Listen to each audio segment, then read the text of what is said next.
I'm wondering, and we started to touch on this, when you look at the roster and you see what they have at receiver, you see what they have at offensive line and all the positional groups, which group makes you the most nervous? Corner. Receiver for me. For me, it's the DBs.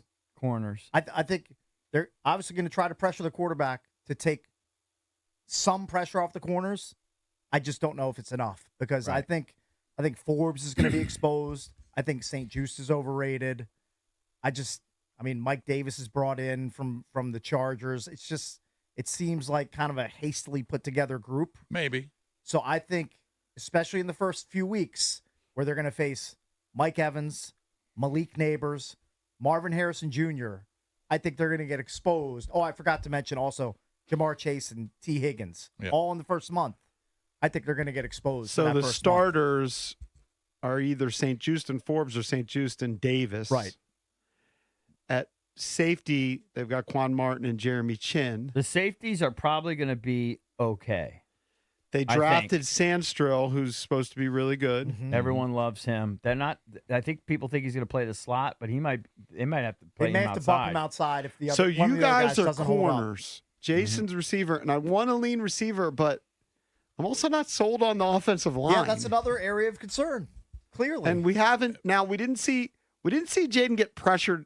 According to PFF, I don't think they had one pressure on Jaden Daniels in his 15 dropbacks. So you could say, okay, offensive line doing good. Now he got rid of the ball in like 2 seconds. That was all by design. It's a very much quick game. Get the ball out of his hands. So don't let the rush I'm guessing because Coleman is hurt that Cornelius Lucas is going to be your starting left tackle.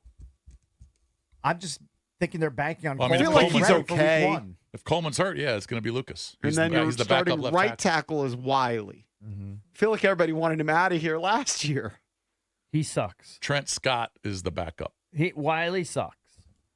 The offensive line is a problem, but I do think it's going to be mitigated by a better running attack, Daniels' escapability, and his quick release. Biotish is an upgrade at center, at least in theory. We think he's going to be. That was Same thing with problem. Allegretti at left guard. We think it's going to be. But, of course, they brought in 2 free agents last year, right? Right. Well, they do that every year. Stop. Ron brought in bad free agents last year. Right. But to JP's point, you thought, oh, well, they addressed it. They brought in Nick Gates. Everyone says he's a dog. And, that didn't work. And the year before, it was somebody else. I can't remember. Well, and then they brought in Wiley last year. They brought in Norwell at the end of his career. Yes. He couldn't play. He was a grumpy piece of garbage. I know why you guys are questioning the DBs. I just think with receivers and a rookie quarterback and just a so-so offensive line, you got to score points to win games. Right. Yeah, but they're not going to win 10-7. No, but they're going to rely on their running game a lot. Okay. And Eckler's going to be a huge part of this offense, I think. I hope you're right. And I think the tight ends are going to be a huge part. I think that's going to mitigate it a little bit. I think when you have a rookie quarterback throw into unproven, besides McLaurin, unproven receivers, that's a problem. I think it's a smart bet that either Eckler or Zach Ertz is your second leading receiver after Terry McLaurin. Probably. But I also think like Oz is going to get more balls than you think. I think he's shifty. He's going to get himself open. I don't know.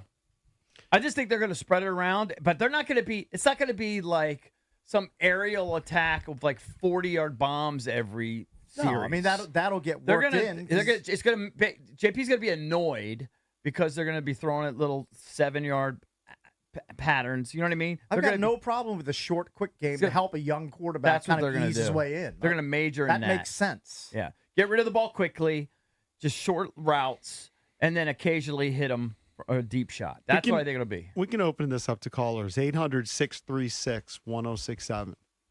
Preseason's done. Mm-hmm. They've made the cuts. The roster is set. I mean, there'll be some minor moves here, but generally speaking, the roster is set. What positional group are you most worried about? I don't know. Like wide receiver, here's the thing. You want to help your quarterback. That's kind of the knock on the Patriots. They might start Drake May in week 1. Gerard Mayo said something wacky. He basically said, Drake May won the competition. He's better, yeah. He's better, but we might start Jacoby Brissett. You're getting thrown by weird coach talk. Drake May is going to start. You think Drake May is going to I start think week Drake one? May is going to start week one. Because he did say he His basically. did you see his numbers in the preseason? His numbers were top 5 across the board. Yeah, we saw it. He's just trying to keep the opponent guessing. You If, think? yeah. Well, no, I think he's going to name especially it if this Brissett week. is somewhat banged up, and it seemed minor. The Patriots are going to be bad. They're going to win 3 or 4 games. But my point Why is, wouldn't you give Drake May some of that? Some not coaches just want to kind of experience? ease him my in. point is that part of the reason that some people expected him not to start in week one, Right. and we'll see if he starts, is that they don't have great weapons and they had tough schedules. So it was like ease him in. Yeah. Bryce Young last year, a lot of people would give him the excuse, well, who does he have to throw to? Adam Thielen. And who else did they have last year? They've got Deontay Johnson now. They had Terrace They had Marshall, Terrace Marshall, who for they number cut. 2, who they just Yeah. released. They didn't have much help for him. And I'm a little worried that Jaden, he doesn't have the explosive players, EB. You mentioned that earlier. Well, He's got guys he can throw to. Obviously, he's going to throw to guys. He's going to have completions. Yes, but I don't have many guys. I think they have a couple, like 1 or 2, that could take it to the house at any given moment. That they don't have a Tyreek Hill that's just going to break you down, and just embarrass you, humiliate you. We don't have anybody like that. Should almost do this in reverse. 800-636-1067. The positional groups you feel good about. On offense, quarterback. Yeah. I think running backs. I like the running back room. I kind of like the I tight like ends. the tight ends. I like the linebackers. Mm-hmm. The D tackles. I like the D tackles. In theory, I like the D tackles. All right. Ends are unproven. We'll see. And I like the safeties. I like the punter. Don't like the kicker. Kicker, I mean, Cade York, I've got the questions. kicker, but I always like him until proven otherwise. You never know. so you like Could Cade have a good York? year. I like kickers. So until proven otherwise, I like. There's no reason not to like Cade York yet. I mean, to hate him. Why would I hate him? Yeah, I I have mean, no reason to hate him if yet. he's missing big kicks, He all starts right, well, missing the things that tilt me more, and I know it They're gonna doesn't tell look you guys another is way. extra points. When extra points are missed, I get tilted. I don't think the defense can be worse. They finished last year in some of the They're going to be metrics. so much more aggressive. I think they should be better. My only worry, and I think Dan Quinn, he's a defensive guy, Joe Witt, you hear all these great things, is they may just be under-talented. they might They be, don't but- have, like, we're talking about not enough playmakers on offense. That's true. They also may not have enough playmakers on defense. I think that's true. You're probably but right. I think that they could still perform better. If you can be coached up, you could perform better. Like our coaching staff last year, in hindsight, and I think we kind of knew it at the time, but it was just atrocious. You had a bunch of guys mailing it in. You had a guy, offensive coordinator, in over his head. And then when Ron took over the defense, he had the gall to speak into a mic and say, "Well, I've been busy with so much else. I haven't Now had I get to time. coach." Now I get to Yeah. coach the defense." And it was worse than ever when he took over. Yeah. God, last year was just It was a forest fire. Dreadful. All right, let's go to the phones. 800-636-1067. You can chime in on the MGM National Harbor listener lines talking about the roster that is the Washington Commanders. All right, let's go to Jim in Tyson's. Hey, Jim, what's up, buddy? Hey, good morning, guys. I love your show. You keep me going to work. Thanks, you, Jim. man. Appreciate it. Thank you. What's Now, up? I have a quick question for you guys, and then I'll comment. What percentage of the salary cap money did they spend on offense versus defense? We could try to look that up we'd have for to you. look it up. Yeah. We could try to look that up for you. Stay tuned, okay? Why? What is your point? My point is, I look at the offense and I'm kind of confused because I don't see a ton of improvement on the receiver side, and I only see marginal improvement on the offensive line. And I'm a little bit puzzled. I know we can all blame Ron, we can blame the draft picks, but I'm just puzzled on where the improvement is on the offense. We can all say Daniels, but just help me out. I don't see any improvement on the Eckler, offense. don't you think Eckler's going to be an upgrade? I think they think that Ertz has Eckler's something better. in him. Eckler's better than Gibson from last year, if he's healthy. I He's would back to agree. 100%. Eckler could be the surprise addition of the offseason, I'm telling And you. then at tight end, they added a veteran. Now he's been banged up the last few years, but if he can stay healthy, he's good. And then they drafted a I think tight end in the Sinnott second is going to round. be a stud eventually. Well, let me ask you this: How do you do that when your offensive line could be just moderately better than last year? You got to get rid of the got ball a guy quick. running Yeah. for his life. You got to be running, get rid of the ball quick. Yeah. And he's been doing that. He's been King's- getting rid of the ball in under 2 seconds. Let's just assume it's a little bit better than last year because they added 2 free agents and then they drafted Brandon Coleman in the 3rd round. So I think they'll be a little bit better. Don't you think his wheels will keep defenses honest? They got to really be careful. They but over don't- pursue. don't- He's going to burn them. But don't we want to throw some downfield? That'll get mixed in. You know, I mean, They'll get mixed in, but they're not going to major in especially that. if you have a bad offensive line where it takes you 3.5 seconds to deliver it downfield. They may not want to do that a ton. I think your concerns are legitimate. Well, you guys just really hammered it. I love your takes, and I really appreciate talking with you this morning. Thank you, Jim. Appreciate it. Very nice of you. Thank you, buddy. Just quickly, it's hard to figure out Until they start playing. who's paid more, the offense or defense. Although it does look like 6 of the top 10 highest paid players on the team are on defense. He was saying of new acquisitions.